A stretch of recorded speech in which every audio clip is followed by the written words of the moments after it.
हाय, hello, नमस्कार. मी नैना. माझ्या नैनाच vlog मराठीमध्ये तुमचं मनापासून स्वागत करते. चला तर आजच्या व्लॉगला सुरुवात करूया. काल रात्रीच मी मेहंदी काढत होते. काल तुम्ही पाहिलेलं की मी उंडा बनवायला चुलीवर ठेवलेला. तर आपला उंडा बनून तयार झालाय आणि मी त्याचे काप करून घेत आहे. आमच्या नदीवरच्या यात्रेतला सगळ्यात महत्वाचा घटक म्हणजे हा उंडा आणि भाकरी. हा उंडा एकदा व्यवस्थित झाला की सगळी काळजीच मिटते. आणि त्यात ह्या चुलीवर बनवायचा म्हणजे थोडं टेन्शनच. आणि वर्षातून एकदाच बनवणार म्हणजे थोडी काळजी तरी घ्यावीच लागते. पण माझा हा उंडा इतका सुंदर आणि छान बनलेला की याच्या वड्याही खूप सुंदर होत होत्या. आतमध्ये बाहेरमध्ये चांगला भाजलेला. त्यानंतर मी हा एका डब्यामध्ये भरून घेतला, कारण आम्हाला हा उंडा नदीवर नैवेद्यासाठी घेऊन जायचा होता. घरातलं सगळं आवरून मला आमच्या चुलत सासूबाईंच्या घरीही जायचं होतं, त्यांनाही थोडीशी मदत करायला. मग मी माझं सगळं आवरून आमच्या चुलत सासूबाईंच्या घरी आलो. तिथं आम्ही नैवेद्यासाठी लागणाऱ्या भाकरी बनवल्या. आमचे तिथले दीर त्यांनीही त्यांच्या घरी उंडा बनवलेला तोही डब्यामध्ये भरून घेत होते. मी ही भाकरी बनवायला मदत केली. आम्ही सर्वांनीच मिळून नदीवर जाण्यासाठी सर्व घरातली कामं आवरली. त्यानंतर मी आमच्या घरी गेले.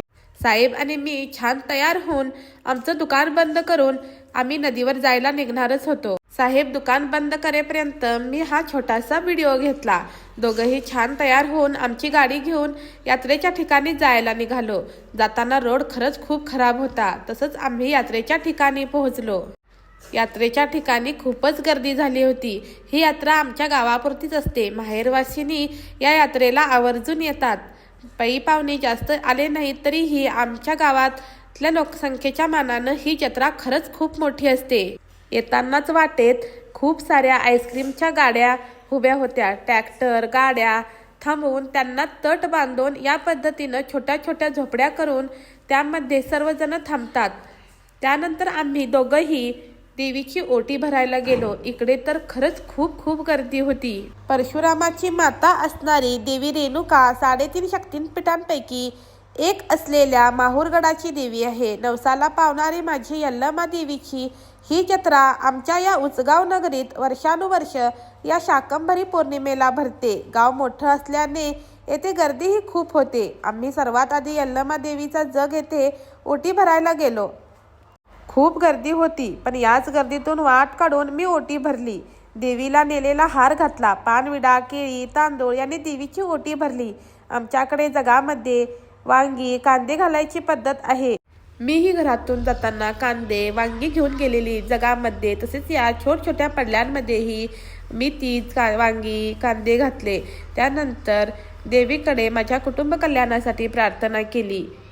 ओटी भरून झाल्यानंतर नैवेद्यही दाखवायचा होता. आमच्या जेवणाच्या पिशव्या सर्व त्या खोलीकडेच होत्या. तेथून जाऊन आम्ही दोघांनी नैवेद्य घेऊन आलो. त्यानंतर रेणुका देवीला तसेच मातंगीला उंडा भाकरी, लाल भाजी, दही भाताचा नैवेद्य दाखवला. पूजेचं काम सर्व आटोपून झाल्यानंतर आम्ही यात्रेतही जाणार होतो. या पद्धतीनं सर्वांचे एकत्र नैवेद्य दाखवले जातात.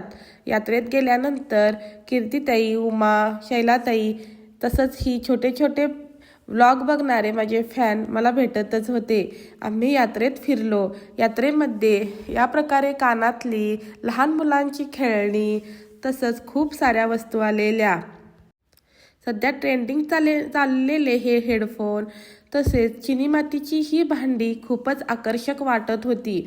आम्हा बायकांचं स्वयंपाकघर कितीही भरलेलं असलं तरी अशी भांडी कुंडी दिसली की आमचं मन नेहमी पुढे सरकतं.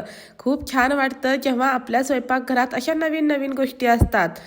त्यानंतर आम्ही प्रसादासाठीच्या चिरमुऱ्या घ्यायचं ठरवलं. सर्व जत्रा आटोपून झाल्यानंतर आम्ही जेवणासाठी आपापल्या खोलीमध्ये आलो. आमच्या या इथे आमच्या नंदूबाई, सासूबाई, दीर आणि ही छोटी छोटी आमची चिल्ली-पिल्ली सर्वच जणांनी असा उंडा, भाकरी, दही भात, वांगसोल्याची भाजी यावर ताव मारला. जत्रेचा खास असणारा दिवस इथे संपला. मग काय सगळ्यांनी ट्रॅक्टर भरायला सुरुवात केली आणि परतीचा प्रवास सुरू झाला. तर हा आजचा व्लॉग कसा वाटला मला नक्की सांगा. धन्यवाद.